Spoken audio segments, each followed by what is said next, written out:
Are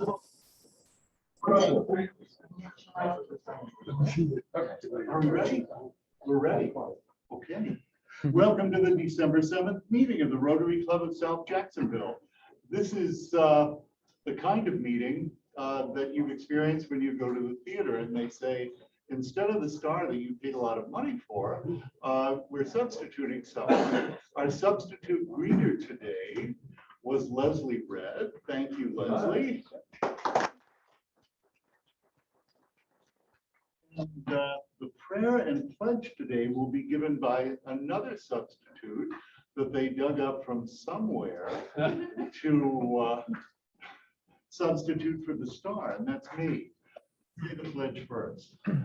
I pledge allegiance to the flag of the United States of America and to the republic for which it stands, one nation, under God, indivisible, with liberty and justice for all.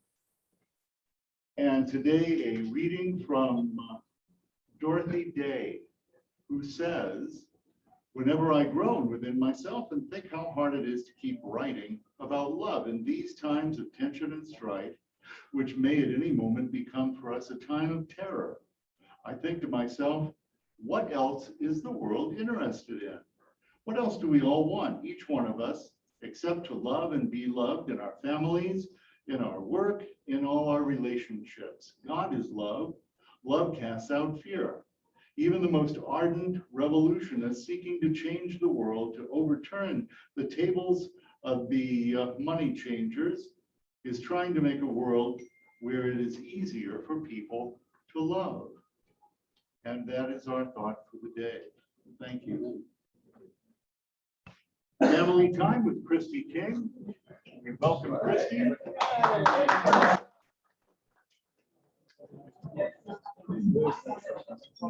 Okay.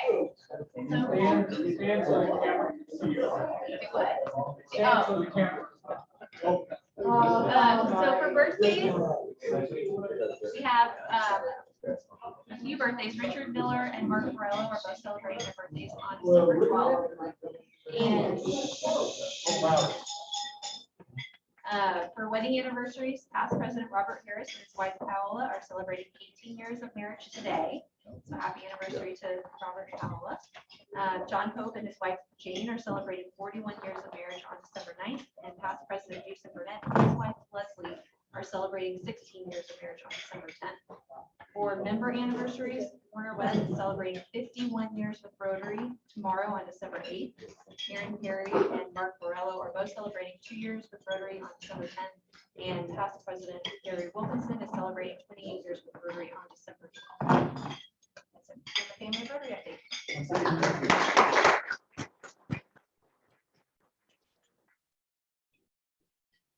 Some announcements for us this afternoon. Our first announcement is about parking. If you went to the underground parking space and got a ticket, you're supposed to get a sticker for your ticket before you leave at the front desk. You get to turn it off? That would be another detail. But there we are. All right.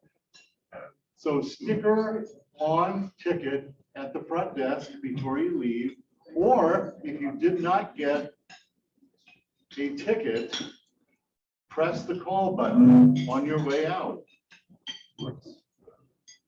All right. Sorry for the inconvenience. And our premier event today, other than our speaker, is President-elect Charlie Cofer for the annual meeting. Charlie, please come forward.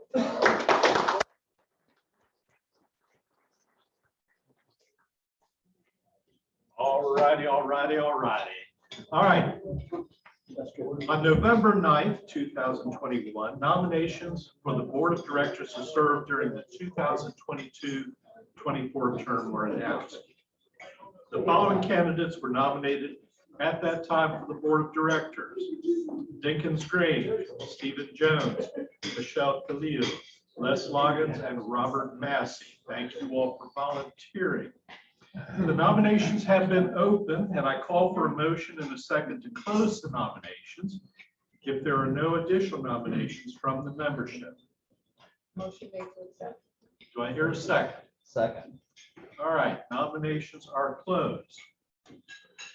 Does anyone call the question at this time? Call the question. Okay. Well, no, okay, I'm closing them. All in favor of closing the nominations, say aye. Aye. All opposed? All right, the ayes have it. Now, I call for a motion and a second to approve the nominations as read previously. So moved. All right, one at a time. So, Second. all right, we have by a voice vote, all those in favor of the nominations signify by saying aye. Aye. All opposed? Very good. All right. So congratulations to all the newly elected board members. Please stand and be recognized by the club if you are here.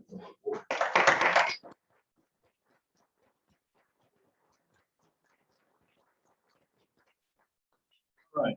Also, there'll be a quick 5-minute stand-up meeting of the carryover and newly elected board meetings immediately following our meeting today. So please, if you always just hang on for the election of officers. Thank you.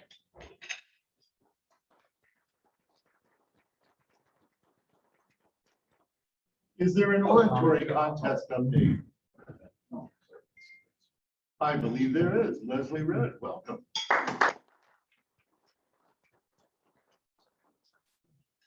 Just very quickly, we continue to proceed. We have 15 students signed up right now. We're waiting for about 3 or 4 to get their applications in. We will continue to accept applications until next week. So we are pushing hard and moving forward. From a sponsorship standpoint, we still need about $6,000 to $8,000 in sponsorship monies.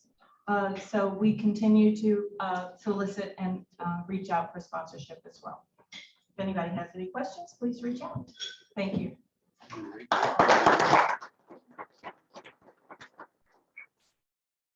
Past President Robert Harris will be hosting a holiday luncheon at his home in Epping Forest on Tuesday, December 21st.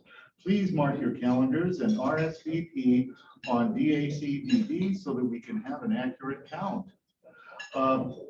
One more announcement that I have for today's closing, we are trying something new. Before ringing the bell to close the meeting, I will ask you to say the Rotary motto, which you well may remember. Service above self, one profits most who serves best. You do it. When we've done that, I will say each one bring one and ring the bell. At that point, we will have dispatched all of our sayings and the meeting will be over. Are there any other announcements? Very well. In that case, Robert Harris, will you introduce our visitors and guests? I think I've got a list. Sure. Nobody Not wrote always it doing in. that, but I'm happy to do it.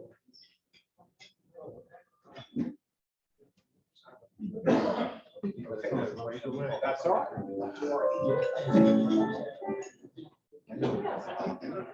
All right, we're starting out with William Adams. Oh, this week. In reverse order, Odette. Today I brought my husband, Bill, with me, so I think this is the first time he's come to our meeting with me. And Lisa Marie.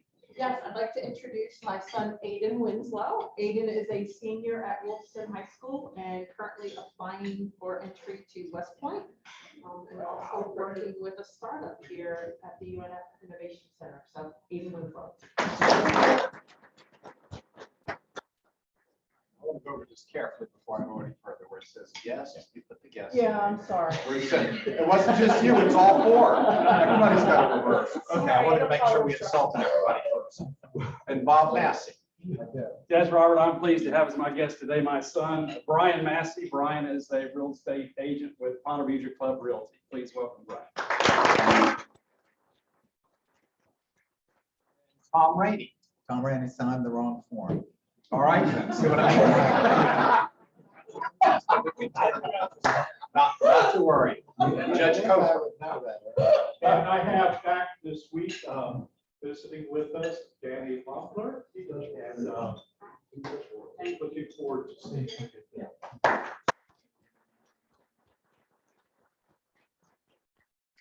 And looking around the room, anybody else or anybody on Zoom? Anyone at all? Raise a hand, raise a voice. Speak of raising of voices, Maestro.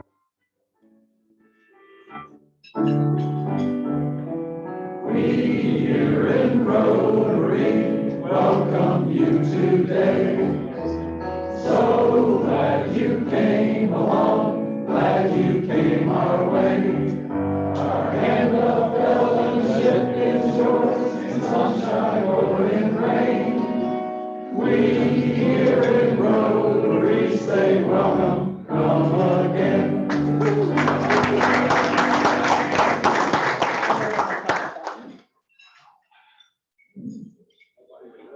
One of those times where the song went a lot better than the lyrics. No, I didn't say that. To introduce our program this afternoon, B, you're giving is there something I'm missing? Oh, gee. What would happen to me if I forgot that? I don't even want to think. 50-50 time.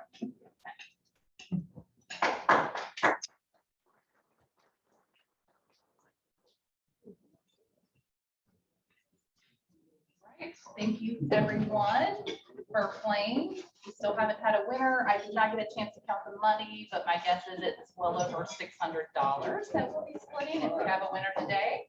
And this is for our district grant this year with Daniel's kids. And you need to draw the ace of spades. All right. First three numbers are different than the usual. 5, 5, 6. 1, 4, 5. Oh.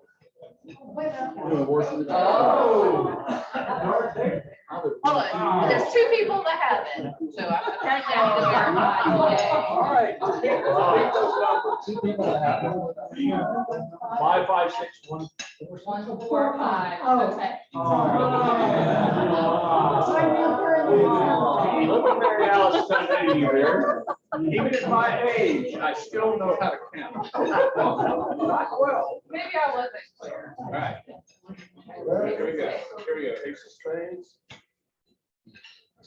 Turn it over, it takes you the cards. 7 of spades. Oh. All All right. Thank you. I'm glad.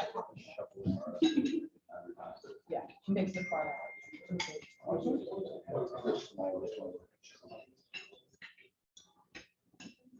The usual 2x4 always works to get my attention. Sorry about that. And I will give you at this point Mark Borello, who will introduce our guest for the day.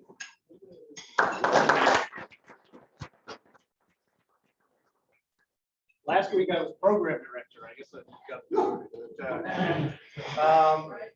this will be a very short introduction because all of you either know our speaker or certainly know of him. He has been a fixture on the sports media scene in Jacksonville for many, many years. And I'm just going to leave it at that. He's got one of the greatest voices in the media. I'm very jealous of his voice. Wish I had that intonation, for lack of a better word. But we're very honored that Cole Pepper has joined us today and is going to give us his thoughts on the Jacksonville and national sports scene. So, Cole.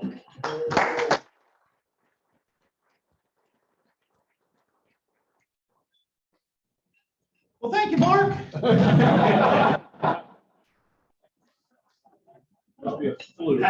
Something around there. Thank you all for having me here. I think it's been about maybe 5 years ago, last time I was speaking to the club, something like that. And it always great. Whenever I speak at Rotary clubs, it's amazing. It kind of is it's like looking at the tree rings to see how many people I've known and for how long, and see so many faces who I've either done charitable work with, Greg Anderson and Mark and Charlie Topher. And sometimes you know, I saw Julie Klinsky's on the Zoom. Sometimes you see people who you don't know exactly the first time you met him, but I think Odette is probably in the top 10 people I've known in Jacksonville the longest, or who I still will speak with, who I've known in Jacksonville the longest. So wait to see if she'll speak back to me. So great to see everybody here. We do have some things to talk about football-wise. I'll give you a couple of thoughts on some different subjects here, and then we can work our way to Q&A if you have questions or specific comments you want to get to. I'm going to start with high school, college, and pro. I'll kind of work my way up. It was quite a season in high school football in the area. We have one team still remaining, and that is Trinity Christian, who will play on Thursday night against Champagnat Catholic, trying to win the 2A state championship. You know, every year at Channel 4, we go to a different, or every week we go to a different game of the week, and we have the voting where people can vote.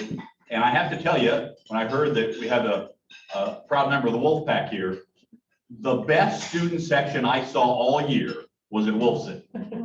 Were you a part of that? I was on the field. You're on the field. And so that game where you guys played, I think it was Stanton, wasn't it, where we were there? What an atmosphere. And even you expected at Bartram Trail and Creekside and, you know, Bowls and the teams that have had great success. And here's Wolfson, won that game easily, by the way. Well done. But the student section was great. And it just reminded me of what, after we've been through a COVID year with all these restrictions and not having full stands or not having any fans in some regard, what it means to be out at the site of these games and how much of a big part of our community it really is. So it was great to be a part of that. And so hats off to the Wolfpack. College football. In the last 2 years, we have now had new coaches at Florida State, at Florida, and at Miami. And 2 of those happened in the last week. Remember when I first got to town, 1996, with Bobby Bowden, it was Steve Spurrier. They were just kind of transitioning in Miami after going through Jimmy Johnson and making some changes down there. But there was such consistency. And I was spoiled early. You know, I grew up in Kansas City, went to the University of Kansas. So what did I know about college football?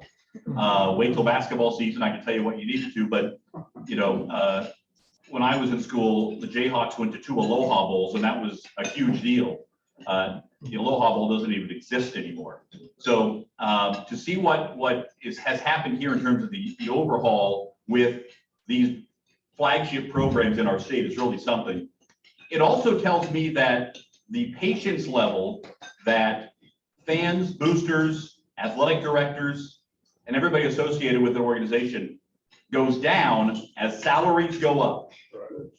As you know, Mel Tucker, who was the interim head coach for the Jaguars, once upon a time just signed a 10-year, $95 million deal at Michigan State. What does Mel Tucker and Greg Anderson have in common? They both won the same number of national championships. I believe in you, Greg. Listen, we know that college football is basically just a different version of professional football. It's not, the idealism of amateurism anymore. But I do think where we are right now with regard to the changing face of college football, the arms race when it comes to facilities, prices going up. Coaches' salaries, prices going up. What Billy Napier he's making about $7 million a year, something like that. He's won as many SEC games as Greg has. I still believe it. The whole changing face with the name, image, likeness as well, the opportunity for college kids to make their money, it is about time as far as I'm concerned. Once we cross that threshold where it stopped really being about representing your school. Listen, when I was in college, I wasn't playing football and I could get a part-time job.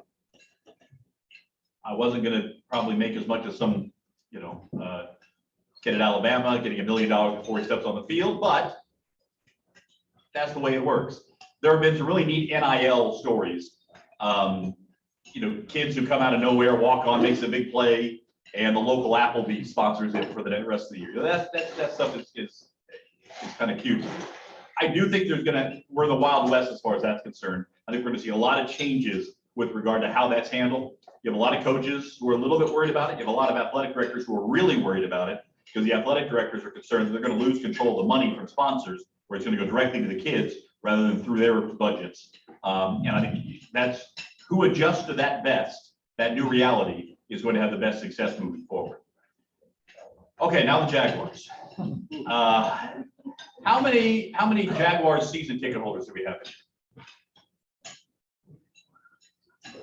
How many of you were fired up when Urban Meyer was hired as the head coach?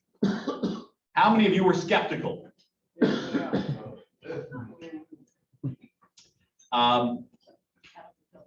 It's a mess. I mean, and the most recent thing with James Robinson is the latest in a long list of issues that Urban Meyer has had adapting to life in the National Football League.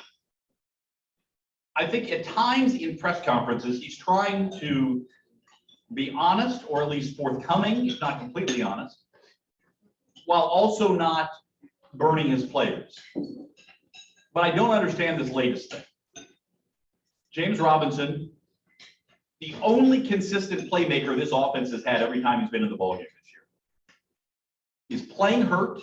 Meyer trumpets his toughness and his character and what a great teammate he is and what a warrior he is all week. And then he fumbles and he gets taken out of the game and he doesn't get another carry for over 30 minutes of game time. They went over half the game without even giving James Robinson another carry. That on its face would be bad enough.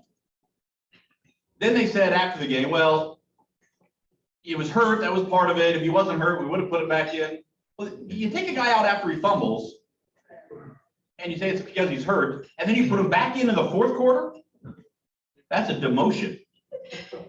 That's a benching plus. And Dan Hicken and Brent Martineau had James on their TV show last night and asked him about it.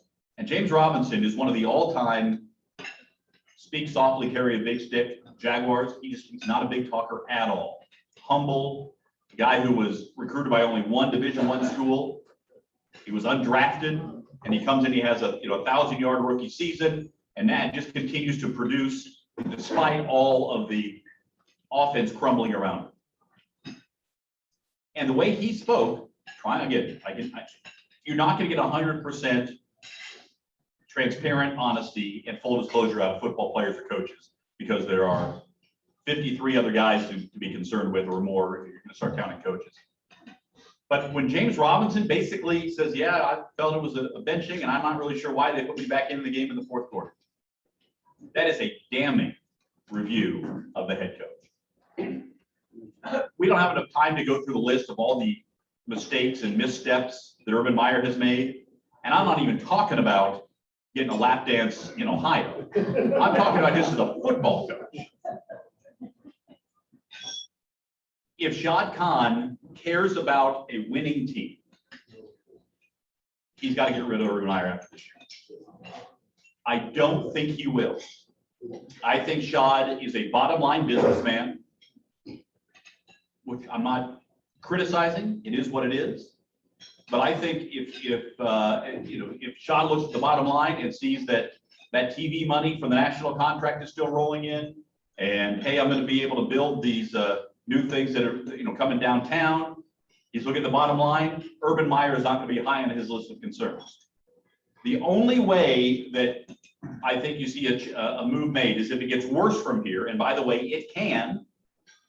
And number two, if there's an outcry from sponsors and season ticket holders. Those are the people who the owner tends to listen to more than somebody on sports talk radio or somebody flapping his gums on Channel 4 or somebody tweeting on social media. I think back to the coaching changes that have happened in the past. 2002, Tom Coughlin, it was just time. We get it. Looking back on what he did as a coach, you can't question it. Personnel guy, obviously there are plenty of holes to punch in that. Jack Del Rio, again, was he going to get you where you were? It's amazing though, if you look, if I were to say you can go back and have seasons of 6-10 7-9, 8-8, and 6-10. Would you take that right now for the next 4 years? That got Jack Del Rio fired. And it should have, by the way, but still. The way that Jacksonville supports the Jaguars is way above exemplary. If you're a fan, you invest your money, your emotion, and your time. You can make some more money.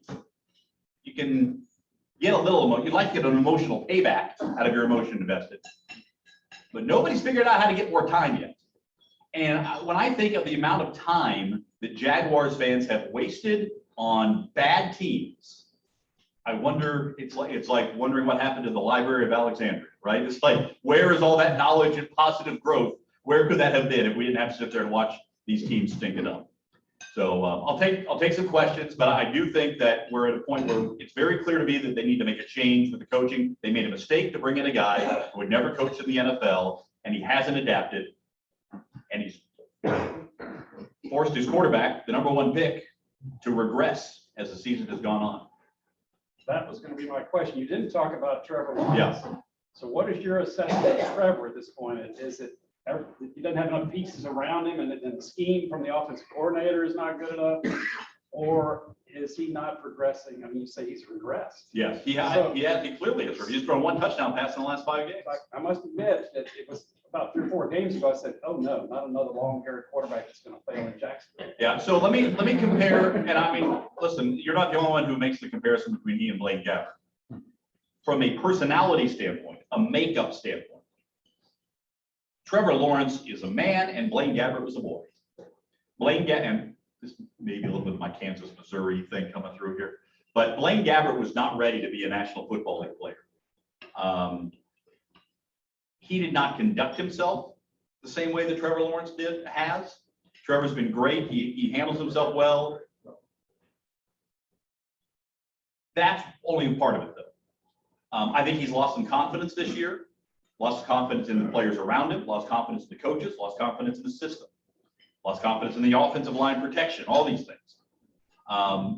Yes, they have a big problem with talent. They do not have nearly enough of it. However, this is not a team that should only have 2 wins, and in half of their 10 wins, they have been non-competitive. I was going back to look at, somebody tweeted at me yesterday, well, what about Jimmy Johnson's first year? They went 1-15. They had Troy Aikman at quarterback. Yeah, that's true. They were outscored by 189 points over the course of the season. The Jaguars have been outscored by 104 right now, so it's pretty close in terms of the average. The Cowboys were something like -25 in the turnover margin. Jaguars not good, but it's not going to be that bad. The difference is 2 things. One, the Cowboys traded Herschel Walker that next offseason. Got all these picks that wound up being guys like Emmitt Smith and Darren Woodson and Kevin Smith. And they rebuilt this roster. The Jaguars aren't going to get that. The Jaguars also have not drafted well enough. Now, maybe Travis Etienne comes back from the injury and is an impact player on offense, right? Fingers crossed. Maybe Caleb Chason suddenly realizes, oh, this is what I haven't been doing. It takes that next step as an impact defensive player. Many fingers crossed. They haven't drafted well. You look at what the draft class this year, I still think Trevor's going to be a good quarterback. His progress was never going to be a smooth, it wasn't going to hockey stick. It was going to be slow and steady with some setbacks, because that's what happens with rookies. If we're sitting here next year at this same time and we're not sure about where Trevor's going, then I'll reassess. But I think he's still going to be okay. They've got to get more pieces around him. And my big concern right now is, if you're a free agent in the National Football League and you have multiple suitors for about the same money, usually they follow the money. But let's say you have 2 or 3 teams that are after your services as a wide receiver or a tight end. You're going to go to Jacksonville, where you've got a coach who has no idea what's going on with his team and continues to tell us he's not a micromanager. Well, you're 2-10. Start micromanaging. Start managing anything. Or number two, are you going to go somewhere where there's an established coach, even if the team was 6-10 last year, or 6-11, something like that? Because Trevor Lawrence has not shown enough to anybody outside where you say, well, I got to play with that guy. He's not had, the season that Justin Herbert had last year as a rookie, or that Patrick Mahomes had in his second year. We'll see what happens next year, but they're not tracking in the right direction. To follow up on that, can he get to where he needs to be with this coaching staff? I don't think so, because I don't think first of all, I think the philosophy that they're trying to operate from offensively is broken. The best coaches look at what they have on their roster and build around that group. On defense, Joe Cullen did a great job of that, adjusting. It took him a little longer than maybe you thought, but again, first time defensive coordinator. Defense has been pretty good this year for the most part. After the first 5 or 6 games of the season, they really started to get it. I know they gave up 37 last week, but when the offense can't move the football and you're out there all the time, I mean, what are you going to do? But he's got his system tweaked. He came in with an idea, I want to do this, and he realized, well, with some of this, maybe this guy can't do this as well. Maybe that guy can't do that as well. The offense has not done that. You've got 2 longtime NFL assistants in Darrell Bevel, the offensive coordinator, and Ryan Schottenheimer, the passing game coordinator. By the way, you notice they don't have a running game coordinator? Just saying. And then you've got Urban, who wants to do a lot of this college stuff. Now, there are some things that he did going all the way back to Utah, and that he did at Florida, and that he did at Ohio State, that have been adapted and have been utilized. It wasn't just him, there are other people who were doing it. The RPO and some of these other things where you have these as maybe 10% of the play calls, 8% of the play calls in the National Football League. They have not been able to get to a philosophy. If you're a sideways offensive team, in other words, if you want to stretch the field from sideline to sideline, it takes away your ability to really be a power team. They've got an offensive line, it's a pretty good run blocking group. They're so-so at best in pass blocking, but pretty good in run blocking. And you've got James Robinson. They don't believe in James Robinson, and I don't know why. All he has done is produce. Carlos Hyde's behind him. He's an Urban guy. Urban coached him at Ohio State. One of the issues I've seen so far from Urban Meyer is that the people he's had relationships with in the past get boosted up. Whether that's Carlos Hyde, or they drafted Luke Farrell, who's been just a guy, he hasn't done anything really as a tight end, to guys he's good. Charlie Strong, who's the nicest guy you're ever going to meet. He doesn't have a guy with long-term NFL history to bounce ideas off of. It's been a mess all the way around. What's Sean Khan's next moves, next couple of years? Is he going to try and get 2 games in London? He's trying to move the team in London? Is he going to ask for a new stadium? What's his? Of course he's going to ask for a new stadium. Are you kidding? I mean, that's been on the books since the very first time they held their State of the Jaguars, State of the Franchise address. They had these concepts or ideas. They planted the seed very early. This stadium is 4th oldest when you talk about renovations of over this much. Yeah, they want a new stadium.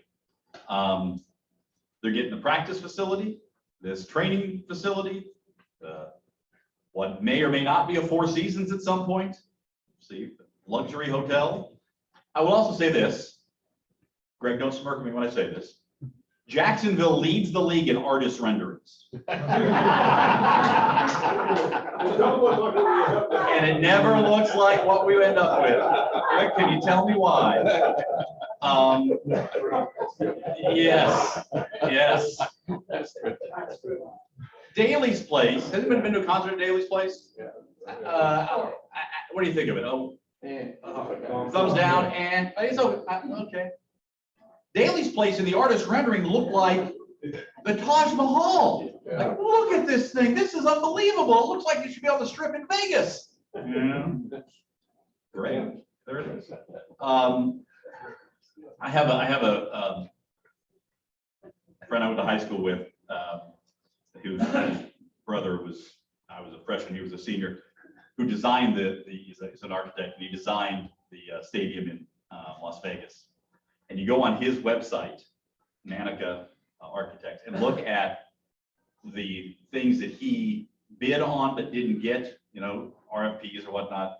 And some of the designs for these things, you're like, wow, look at that. Then you see what they went with somebody else and they built something else. They're like, oh, he made it too nice. You can't do that. Well, Shad loves to have to roll out the big, and Mark Lamping the same way. Look at what we could have. We haven't had it yet, so we'll see how it all plays out. But yes, they're going to want a new stadium. I don't think the team's moving to London. I think there are so many issues with having an NFL team in London full time. How many people have been over to a game in London? Anybody? Right? So tell me if you guys have had the same experience. People in London like having NFL games over there. They think it's a nice little thing. They have 2 or 4 games a year. Some of the London, UK folks, or Jaguars UK folks like to have that game there. Then they come over. They like having an excuse to travel to Florida and experience things here. I don't sense any kind of an appetite full time for a team over there. Not only that, but then you have the exchange rate issues, and you have travel issues and passport issues, and on and on and on. Even if you put 4 teams over there and you make them a division, teams still have to travel over. They have to still travel back. I don't think it's ever going to happen. So I'm not worried about moving the team to London. So I think the stadium ask is coming next. I don't know if it's going to come before they finish putting up the training facility and the hotel and all that, moving the offices over there. They've had 7 or 8 different plans for the shipyards, what that could look like or would look like. We'll see. It'll be a hell of a lot easier sell if the Jaguars are 6-10 rather than 2-10. They don't even have to be winning. Just don't be embarrassing themselves. Every Sunday they go out there. He thinks a little bit differently from you. Get him out of here. So went on for quite a bit before you ever even mentioned the word talent. When you said that, I was thinking about that comment that Kirby Smart made after the Florida Georgia game. There's no doubt in my mind it was a big moment. Oh yeah. And he said, he didn't use the exact words, but it's the old thing, the X's and O's and the Jimmys and Joes. Right. And most of the spring probably filled with Gators and Seminoles and Miami fans. I do get now, after all these years, why Georgia fans get a little upset with Kirby Smart about some of the big games and everything, but I don't think there's anybody in this room who would trade places with them right now. And I take Kirby Smart over the new guy we just hired, who I think looks great, but I take Kirby Smart now and lose the Alabama game. My point is this, when you get down to brass tacks and you start thinking about who's still here, you just mentioned the offensive line. I don't think I may be wrong, but I don't think there's a single offensive line that started that the current administration brought in. Yes, the same guys who were here last year. So I think about the people they brought in. But you say that, and I specifically asked Urban about that when he first got here. He said he liked the offensive line. By the way, Andrew Norwell, another Ohio State guy. Go ahead. Yeah. Okay, so think about just some of the young stars that we've seen. And I don't remember all their names, but the wide receiver who got injured, who was playing beautifully, the defensive back that everybody's used on special teams, but nobody used. They saw the talent there. That guy's a really good ball player. The tight end that everybody said was a terrible mistake. We bring that guy in, and it turns out that he's a potential star. ATN, of course, got injured, but if you remember back to the draft last year, the 2 guys that everybody said were beasts, and I remember watching in college, Najee Harris from Alabama and Travis Etienne, hardly tell the difference between the 2 guys. Well, Etienne gets injured, but Najee Harris is up for Rookie of the Year. And so when I look at these guys, I say after all these years of an absolute disaster in drafts and free agent trade, Shaq Griffin, another successful bring in, the middle linebacker, Nathan Wilson, that Schobert guy couldn't cover anybody. And so I look at these guys and I say, yeah, they're having a definite struggle. And I can see that Urban is definitely struggling to figure out what he's going to do in the NFL. But in terms of talent, do you not see a bright possibility out there? I think that there is a talent deficiency, but it's not as bad as the results have been. And that's a damning assessment of the coaching. Because yeah, they have a young quarterback. I get it. I agree with you on most of your points there about the guys you're mentioning. Maybe Etienne can be, we don't know. It's all a projection. Damian Wilson's been a nice addition, no doubt. Griffin has been good. I think Griffin as a number one corner is, it's like the same with DJ Chark. He's not a number one, but if he's your 2 or 3, or Marvin Jones, if he's your 3, great. We've got these guys playing as number one in their position who should be 2nd or 3rd, but still be very good and contribute on very good teams. You brought up Najee Harris, who's at Pittsburgh. When I saw what they had on this roster, I thought, well, they're going to do what the Steelers did with Ben Roethlisberger as a rookie. They're going to run it. They're going to play good defense. They're going to try to control the line of scrimmage and then win some games, 13-10, 17-16. So the offense has been about, from an output standpoint, about what I kind of expected. But the fact that they haven't scored more than 23 points all year, even once, that's troubling. I mean, it's just, so more so than just the roster, the way it's been handled by this offensive coaching staff in particular. Too many red flags. I've covered the league since Marty Schottenheimer was coaching Joe Montana. I know what bad coaching looks like. I know what good coaching looks like. This is bad coaching. Yeah, Rick. You look, talk about teams building to coaching to their talent. Look at what Belichick has done with Mac Jones. Mac Jones is he's not throwing down the field. Bill Belichick's a better coach. Yeah, I mean, they have some more talent. They do. They have better tight ends for sure. The wide receivers aren't all that much. And some of you know, I called Mac's games at Bowls on the radio when he was playing, and I never thought he would be what he has. He has worked so hard to get better and better and better and better and better. But Belichick is the perfect example of assessing what you have and building a system to maximize, to put them in the best position to succeed. And then when the snow's flowing sideways in Buffalo, you go, all right, now we adjust again.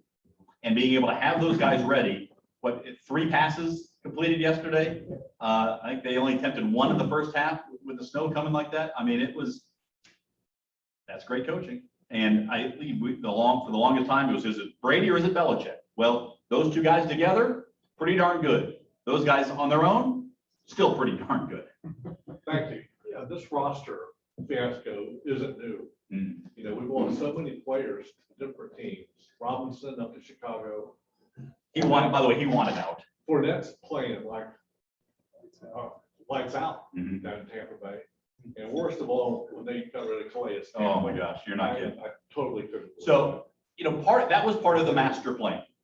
And it has not been spoken of specifically by Shad or by anybody else. But the master plan, Shad was going to outsmart the NFL. He was going to tank a year.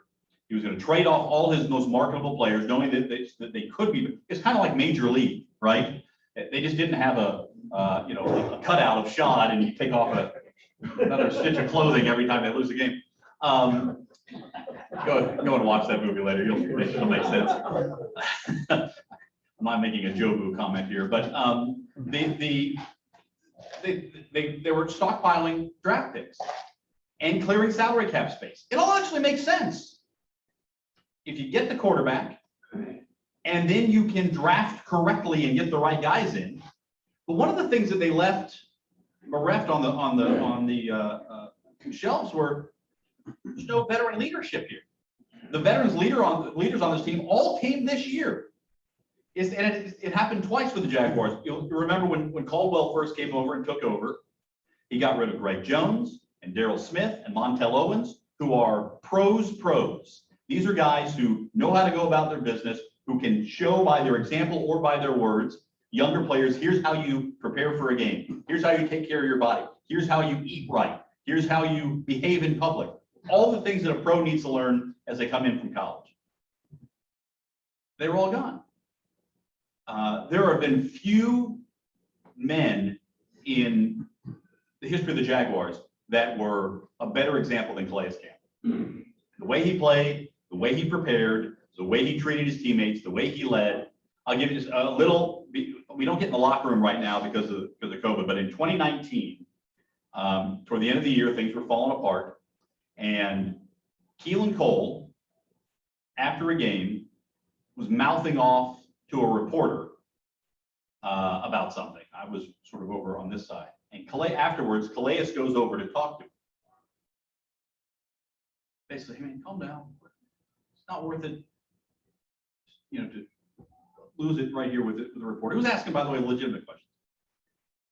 And Keelan mouthed back at Calais. And I thought, there's a guy who doesn't know what's good for him. First of all, Calais is 9'6", 341 pounds. And Keelan Cole weighs as much as my left leg. After Thanksgiving. So that's when you see these leaders can make a difference. Listen, Fournette, I'm not a big believer in putting up with guys with bad behavior, bad attitudes. He kind of got poisoned by Ramsey a little bit, honestly. He started believing a little too much of himself. It's a running back again. But if you have a running back who performs, who goes about his business, who's a good teammate, treat that guy all right. Don't worry about Fournette. The other guys who they got draft picks for, at least they got something out of them. I mean, they got a 4th round draft pick for Nick Foles. I mean, it's like saying, hey, I've got my compost, I'm gonna put it on the street, and somebody comes by and goes, $20 for that. Yes, I'll take it. But they didn't leave the leaders around. And that was a big problem. Anybody else? Just a comment I heard yesterday. Listen to the guys on 92.5 who were foaming at the mouth about Sunday. But they were talking about some statistics of the team, statistics over time. And one of them said, Sean Khan bought this team 10 years ago. Since that time, they have lost 74% of their games. And that really stuck in my brain because I thought about all the money I've spent on season tickets over the years. I told my wife a couple of years ago, I said, we'd be better off, flush the season tickets, just buy them from the ticket brokers, because we typically can't go but maybe half the games anyway. I actually think and buying she said, absolutely not. Yeah. She said, no, support the team. And I said something like, yes, dear. How long have you been married? Long enough. He figured it out. Say yes. Yeah. Well, listen, everybody can do whatever they want with their money. If I was in a position where I was a season ticket holder, I keep buying the season tickets, but I would do what a lot of us have done this year. Oh, Bills fans coming into town? Secondary market, make your money back. It's an asset. Either that or put it in Bitcoin and see what happens. You might get the same kind of emotional payback, depending on what day it is. Well, it's amazing, sitting in the west stands and looking across at the east stands. It's like a sea of color of the other, Yes. the opposing team. It's amazing. I wasn't shocked when that was the case for Buffalo. They're a team with expectations, and I did think it was interesting though as that game went on. Yeah, and people looking for a reason to not be in Buffalo. So hey, come down to Jacksonville. But at one point, I saw it in the second quarter. I'm like, wait, it's all blue and red over there. What's going on? And then as the game was competitive, third quarter, fourth quarter, all of a sudden those empty seats all got filled in. How many people fit in the Bud Zone? I mean, because that's where everybody was when the game started, and everybody decided, all right, we're going to go in and watch and deal with it that way.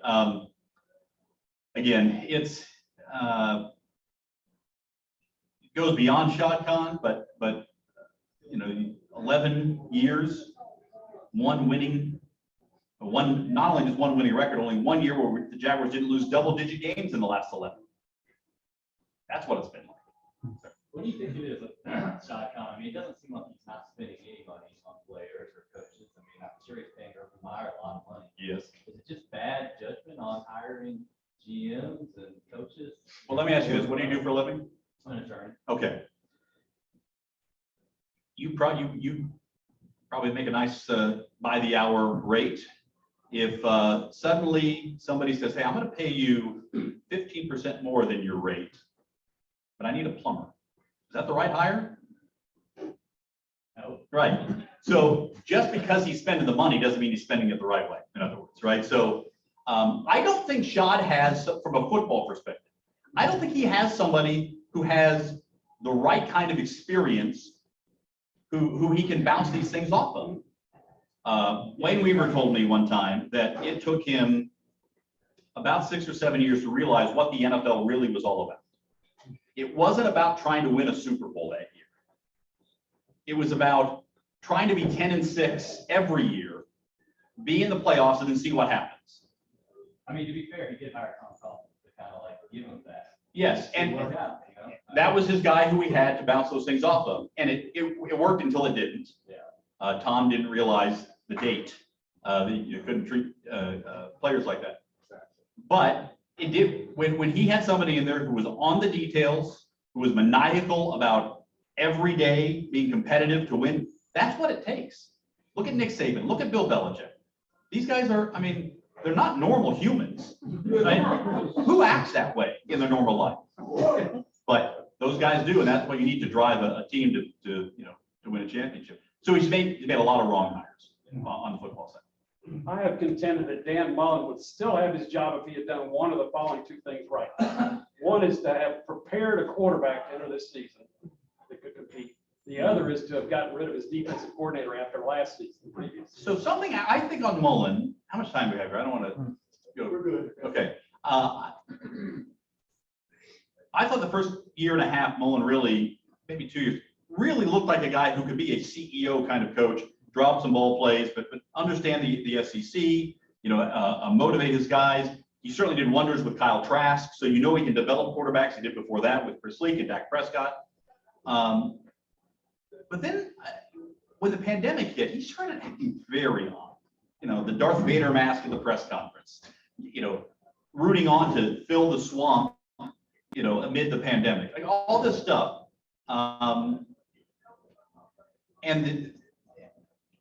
I can't tell you this is scientifically accurate, but usually when the season goes on and the coach's press conference, each answer gets longer and more meandering.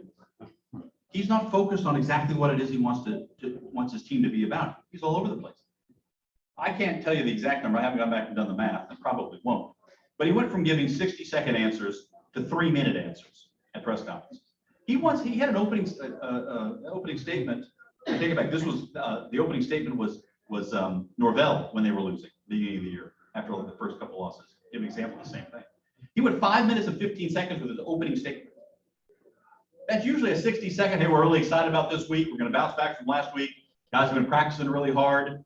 We know this is a great rivalry game, and it's a game that means a lot playing in the ACC. We're excited to be ready to go out there, and we know that taking care of the football is going to be paramount this week. We need to take care of the ball, and we need to find ways to force turnovers. Questions. Like that's how a press conference usually starts. 5 minutes later. So something changed with Mullen, the way he was approaching things. Maybe it was outside pressure, maybe it was internal pressure, maybe the pain, whatever was happening as a result of the pandemic changed the environment. But you're right about the quarterback. He hung on with Emory Jones too long. I think it didn't matter who they were going to play against Georgia. At the Alabama game aside, Georgia, that defense was loaded, and they didn't have the right quarterback to beat Georgia. But some of those other games, having the right guy in there, if Kyle Trask had another year, how'd you feel about it? A whole lot better. I think we had another question. Yeah. How do you feel about the difference between how Wayne Weaver and his philanthropic connection to our city versus Sean Constance? So up till a couple of years ago, first of all, I love the Weavers. Well, I think they both are just wonderful people. I worked for the Jaguars when they owned the team.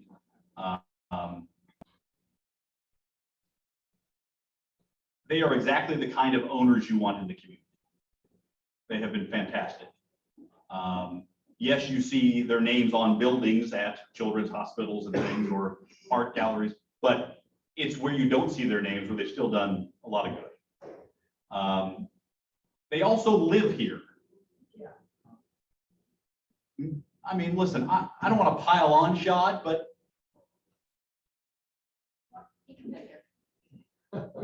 buy a place. Not just live on the boat, get a place here. There is something, and it's not the case with every NFL team, but most, and certainly in Jacksonville, it matters to be around town. We don't just want to be funneling money to you. We want something in return. And the reason I was going to say, up till a couple of years ago, Shad had not done anything in this city that didn't benefit his bottom line. And again, there's nothing wrong with that if you're doing it legally and fairly, fine. That's business. He made the big contribution after the storms came through, and he recently made a big contribution to COVID recovery efforts and so forth. So I think you're starting to get it a little bit, but you never get this with the Weavers, and again, this may be my prejudice, but with the Weavers, you always thought they're making donations to things they care about. They cared about the river, so they made a riverkeeper donation. They cared about kids' health, so they're doing this to women's health. I don't really know what Shad cares about, aside from the bottom line. And that's unfortunate. And I think he's missing the boat in terms of being able to share what he cares about. You never see his wife anywhere either. What about something a little positive? Can Kirby actually beat Saban if they get a rematch? I mean, I don't know. Honestly, I don't. Sorry, Greg. No, I don't. Listen, my wife's a big Georgia fan. I don't know if they have the offense to do it. I don't know if they can keep up with Bryce Young. That defense was great all year, and then Alabama took them apart. So I think if I'm betting your money, I'm betting we're going to have a rematch, and I'm betting we're having the same result. Alabama over Georgia. So more of a college NFL question. So few college coaches are able to make the transition. I mean, even Saban, we're going to talk about how, not a SEC guy. Everyone's talking about how great he is, but he didn't make it. Right. And so what is that? Why? Like, Yeah. why can't they make it? What's so different? A couple of things. It used to be that the way the game was played was much different. Now it's only sort of different. A lot of the college concepts and offense in particular have trickled up to the NFL and so on. But you go from dealing with kids who you sat in their mom's kitchen and told them, I'm going to take care of your boys. And you recruited them, you got them there. You've chosen these guys. If you recruit well, you can have better talent than, listen, Alabama against Vandy. There are a lot of outstanding students on the field for Vandy. The managing personalities, guy making $3 million a year is different than a guy taking 15 credit hours. Who you answer to. In the college game, if you win, you basically answer to nobody. In the NFL game, even if you win, you still answer to the owner, and ultimately you answer to the fans. The draft, free agency, Urban Meyer thought it was recruiting. He had his recruiting pitch put together. Now, first time through, why didn't he know that? He said he studied it. Why didn't he know better? What? It's not recruiting. You're not selling Jacksonville. It's where's the checkbook? So yes, you sell them on being a part of it, but it's between recruiting and the draft, he wasn't ready for it. And I don't know. But so many of them aren't. Yeah. I mean, they consistently line up college coaches. The reason it is because they think, sort of like you're saying, it seems like a little difference. That is not that. They think it's that, and they're not ready. Guys, thank you so much. Yes. I appreciate it.